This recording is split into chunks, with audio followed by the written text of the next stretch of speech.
Assalamualaikum warahmatullahi wabarakatuh. Perkenalkan, nama saya Afif Putra, mahasiswa Poltekkes Kemenkes Pangkal Pinang, program studi D3 Keperawatan Kampus Belitung. Di sini saya ingin memberikan penyuluhan kepada Bu Jessi terkait dengan penyakit filariasis. Baik, Bu Jessi, terima kasih sebelumnya. Sebelum saya memulai penyuluhan ini, saya ingin mengucapkan terima kasih atas kesempatannya untuk bisa hadir pada penyuluhan siang hari ini. Baik, langsung saja Bu ya ke materi. Untuk filariasis ini atau di Indonesia ini disebut dengan kaki gajah, merupakan suatu penyakit yang berupa pembengkakan pada tungkai yang disebabkan oleh cacing filaria yang disebabkan oleh gigitan nyamuk. Nah, untuk filariasis ini sendiri itu tidak hanya di tungkai, Bu. Nah, itu bisa juga terjadi di dada, di lengan, dan bisa juga di kelamin. Nah, untuk penyebab filariasis itu sendiri yang sudah saya beritahukan di pengertian filariasis itu disebabkan oleh cacing filaria. Mungkin Ibu bertanya-tanya bagaimana proses penularannya. Nah, proses penularannya itu misalnya tadi kan sudah menggigit saudara Ibu. Nah, yang mana nyamuk tersebut telah menghisap dari ibu yang telah terinfeksi cacing filaria. Nah, cacing filaria itu nanti di dalam tubuh saudara ibu yang terkena gigitan nyamuk tadi itu akan berkembang biak. Nah, nanti itu bisa menyumbat pembuluh darah dan menyumbat pembuluh getah bening, lalu akan menyebabkan saudara ibu terkena filariasis. Nah, untuk jenis cacing filariasis itu ada 3, Bu ya. Yang pertama itu Cerevia brooksii, yang kedua Brugia malayi, dan yang ketiga Brugia timor.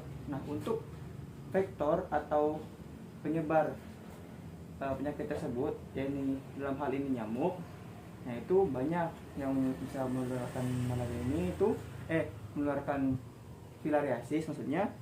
Itu ada nyamuk jenis Culex, Aedes, Anopheles, dan Mansomia. Nah, untuk melihat dari cara penularannya sendiri, seseorang akan lebih berisiko terkena filariasis apabila yang pertama yaitu tinggal di lingkungan yang endemik terhadap penyakit filariasis. Terus yang kedua, dia tinggal di lingkungan yang tempatnya kotor, karena kan kita tahu sendiri kan, nyamuk itu kan paling suka di daerah-daerah yang kotor, yang lembab kan. Nah, untuk yang ketiga, apabila orang sering gigit nyamuk atau tinggal di lingkungan yang banyak nyamuknya, itu bisa menyebabkan orang itu lebih cepat terkena filariasisnya. Nah, untuk gejala dari filariasis atau kaki gajah ini itu sesuai dengan namanya ya. Yang namanya juga kaki gajah kan, pasti itu gejala utamanya bisa dilihat adalah terjadi pembengkakan. Pembengkakan itu paling sering terjadi di tungkai, tetapi bisa juga pembengkakan tersebut terjadi di selain kaki. Nah, seperti misalnya tadi saya sudah jelaskan kan, di bagian dada, bagian lengan, dan bisa juga di bagian kelamin. Nah, untuk pada penderita kaki gajah yang misalnya dia sudah terinfeksi kan, tadi itu kakinya akan membengkak dan dia agak gelap kulitnya dan pecah-pecah, bahkan dia juga akan sedikit luka-luka juga kan, karena akibat ya kurang nggak bagus gitu kakinya kan. Lalu kapan sih kita harus ke dokter agar bisa mencegah filariasis? Nah, kalau misalnya kita nih sebagai tenaga kesehatan ingin melakukan penyuluhan ke daerah-daerah yang mungkin endemik filariasis, kita dapat tugas atau gimana kan. Nah, kita harus berkonsultasi dulu kepada dokter agar kita bisa melakukan pencegahan yang optimal dan spesifik agar kita terhindar dari penyakit filariasis tersebut. Nah, untuk bagaimana sih diagnosis kaki gajah? Nah, mungkin kalau misalnya kita datang ke dokter mendiagnosisnya apabila hal pertama yang dilakukan dokter itu mungkin dokter melihat gejala-gejalanya. Apakah gejala yang kita alami itu mengindikasikan bahwa kita terkena filariasis atau tidak. Nah, kalau dokternya sudah melihat gejala tersebut dan dokter mengatakan gejala kita itu terindikasi bahwa kita terkena filariasis, maka mungkin nanti dokter akan menyuruh kita untuk melakukan pengecekan darah. Nah, akan dicek atau nanti di ronsen atau di pengambilan spesimen urin. Nah, mungkin selanjutnya terkait dengan pengobatan Bu ya, pengobatan kaki gajah. Nah, pengobatan yang dapat dijalani oleh penderita penyakit filariasis, nah ini itu sebenarnya lebih utamanya pengobatannya tujuannya bukan untuk mengobati kakinya sebagai untuk agar bisa sembuh, bukan. Pengobatan ini lebih bertujuan untuk mencegah infeksi pertama buruk di kakinya. Nah, dari tujuan tersebut agar kita menghindari komplikasi filariasis. Nah, mengapa dengan itu? Karena kita ingin mengurangi jumlah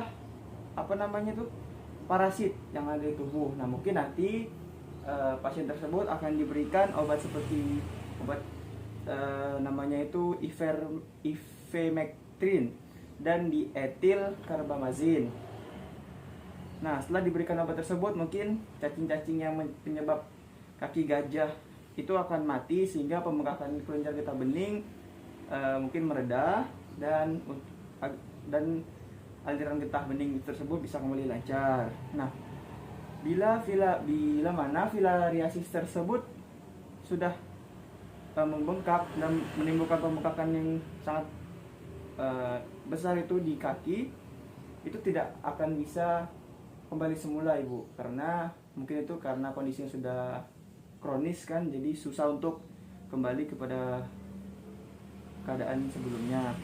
Namun di sini ada sih beberapa hal yang dapat kita lakukan untuk menjaga kebersihan kaki agar kaki kita bengkak dan tidak terinfeksi lebih lah itu istilahnya kan. Yang pertama itu dengan mengistirahatkan tungkai yang selalu jaga posisinya itu, jadi pas saat kita tidur itu kakinya lebih tinggi gitu daripada badan. Nah, yang kedua, gunakan stocking kompres, terus bersihkan bagian-bagian tungkai yang bengkak dengan air atau sabun setiap harinya untuk menghindari itu kan luka kan, takut infeksi atau bagaimana kan. Lalu jika mengalami luka, segera bersihkan dengan antiseptik, jangan dibiarin aja. Kalau dibiarin kan nanti takutnya infeksinya nambah banyak kan. Nah, lalu sering-sering berolahraga. Selanjutnya, jika pembengkakan sudah sangat parah atau jika pembengkakan tersebut terjadi di skrotum, di bagian alat kelamin kita atau biasa disebut dengan hidrokel, nah itu baru bisa dilakukan proses operasi. Nah, itu untuk mengurangi atau mengecilkan pembengkakan tersebut. Nah, operasi tersebut dilakukan dengan cara mengangkat sebagian kelenjar dan pembuluh limfa yang mengalami infeksi tersebut. Selanjutnya, pencegahan kaki gajah. Nah, pencegahan kaki gajah ini kan disebabkan oleh vektor. Nah, disebabkan oleh vektor sebagai pembawa nyamuk. Sebenarnya kan penyebabnya itu dari cacing filaria, tapi dibawa oleh nyamuk. Nah, hal utama mungkin yang dilakukan agar terhindar dari penyakit filariasis dengan menjaga atau menghindari dari gigitan nyamuk.